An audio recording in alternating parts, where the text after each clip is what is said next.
And now for some good news. And there is a lot of really good news. Recently, researchers began to ask, well, if adverse experiences have an impact, what about positive experiences? One of these, Dr. Christina Bethel, now at Johns Hopkins University, worked with researchers in Wisconsin to do another large epidemiological study. And this time they asked about the impact of positive experiences and the correlation with adult health. They asked about things like, were you able to talk to your family about your feelings? Were there at least two non-parent adults who provided support? And even, did you have a good experience in high school? What they found was really interesting. In this chart on the left, green is good. Individuals that reported that they had high experiences in one of these areas, such as able to talk to my family about feelings, were much less likely to report incidents of adult mental health issues or depression than individuals who had not had that experience.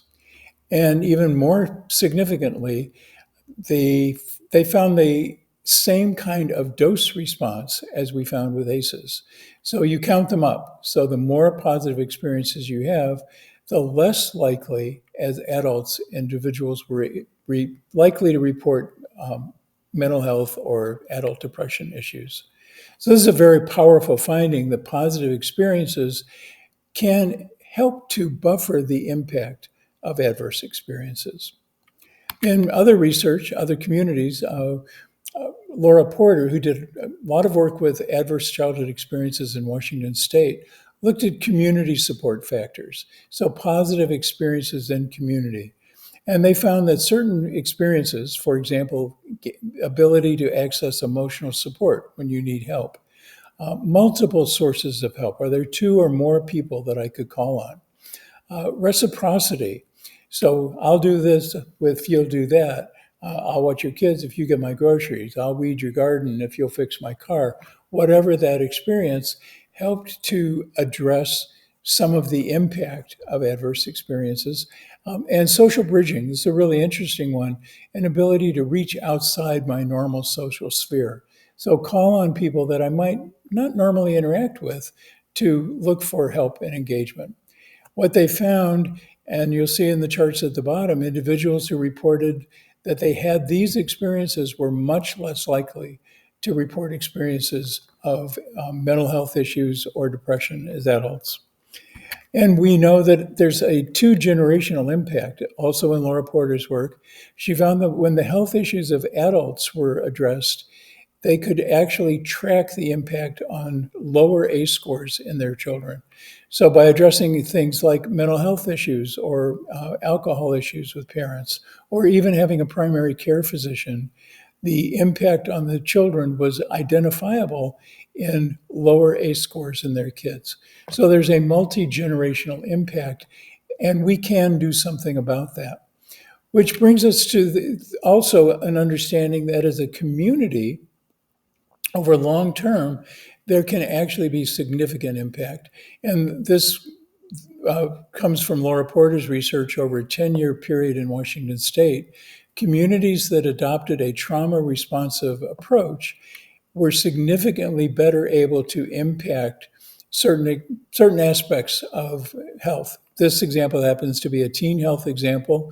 So the green lines here, over time, those issues improved and improved at a much better rate than in communities that did not adopt a trauma responsive approach.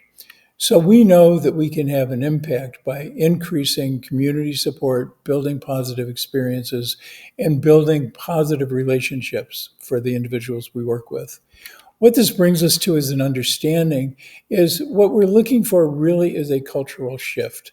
We're looking to change our mindset, a mindset from what's wrong with you to what happened to you. An example I love to use, imagine you're a teacher and a child comes into the classroom and they're in a wheelchair, they've got casts on their legs, casts on their arms, an arm is in the sling, got a bandage on their head. Are we going to say, go over to your desk and sit down? Or are we going to say, what happened to you?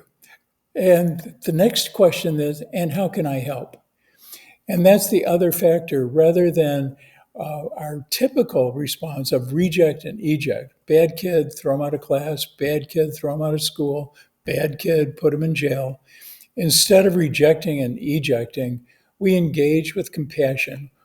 How can we help you find a way to productively engage with what's going on, with what we're doing, with what's happening in the family and the school and the environment around you? So it's really viewing health as a double continuum of reducing the adversity, which we definitely want to do, but also increasing the rich positive experiences that individuals have that can help to buffer the impact of that adverse experience.